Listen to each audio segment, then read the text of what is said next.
কি কারণে কিসের জন্য এটাই রাজ্যের মানুষ এখন জানতে চাইছে যে একটা চালচোর ত্রিপল চোর কোটি কোটি টাকার সম্পত্তি বানানো কি যোগ্যতা আছে এলাকার মানুষ জানে না, রাজ্যের মানুষ জানে না, কোটি কোটি টাকার মালিক সে এখন কার্যত লুকআউট নোটিশের গোটা রাজ্য জুড়ে গোটা দেশ জুড়ে লুকআউট নোটিশ তার নামে। কিসের জন্য তৃণমূল এখানে তাকে এখন ব্যাকিং করতে বসেছে?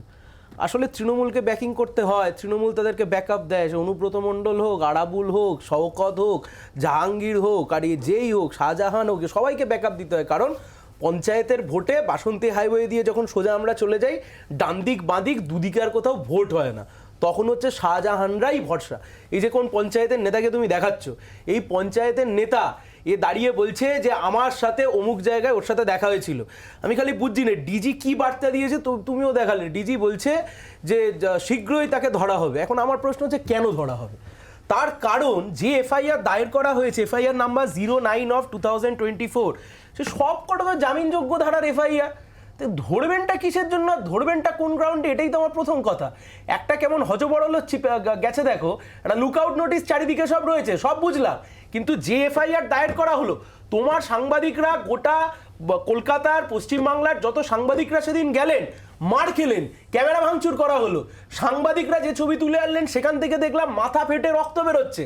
অথচ অদ্ভুতভাবে আমরা দেখলাম যে এফআইআর দায়ের করা হলো, সেই এফআইআর আমার এখানে আরেকটা বক্তব্য রয়েছে। এখন ঠিক আছে, শেখ শাহজাহান সে না হয় ফেরার, তার না হয় আমরা ধরে নিলাম যে পুলিশ প্রচুর চেষ্টা করছে, তার হদিশ পাচ্ছে না, ধরে নিলাম। ক্যামেরার সামনে যারা তাণ্ডব চালালো, যারা আক্রমণ করলো, তাদের ছবি তো ক্যামেরায় দেখা যাচ্ছে। এবং আমার যা অভিজ্ঞতা গত কয়েক বছরে, আমার যা অভিজ্ঞতা, যে এরকম ক্ষেত্রে আমাদের কাছে অনুরোধ আসে বা আমাদের কাছে নোটিশ আসে যাতে আমরা ফুটেজ দিই। এখনো পর্যন্ত এই 4 দিনে অন্তত আমি এরকম কোনো ফুটেজ রিসিভ করি। কিছুদিন তো ওই ফুটেজ দেখেও তো চিহ্নিত করা যায় যে কারা এই তাণ্ডব চালালো। তাদের কজনকে জিজ্ঞাসাবাদ করা হয়েছে, তাদের কজনকে অ্যারেস্ট করা হয়েছে, তাদের কজনকে চিহ্নিত করা হয়েছে। আমি তোমাকে দায়িত্বের সাথে বলছি, কিছুদিন পরে রাজ্য প্রশাসন না চাক, তৃণমূলের মুখপাত্ররা এসে চাইবে যাতে তাদেরকে বিভিন্ন রত্নে ভূষিত করা হয়।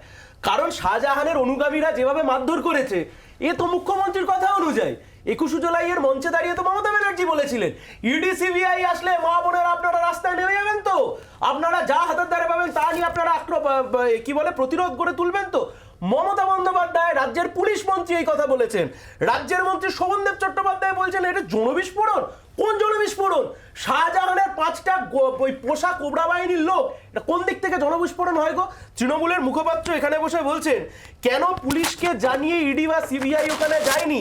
আমি তোমাকে মনে করিয়ে দিতে চাই বকটুই ঘটনা।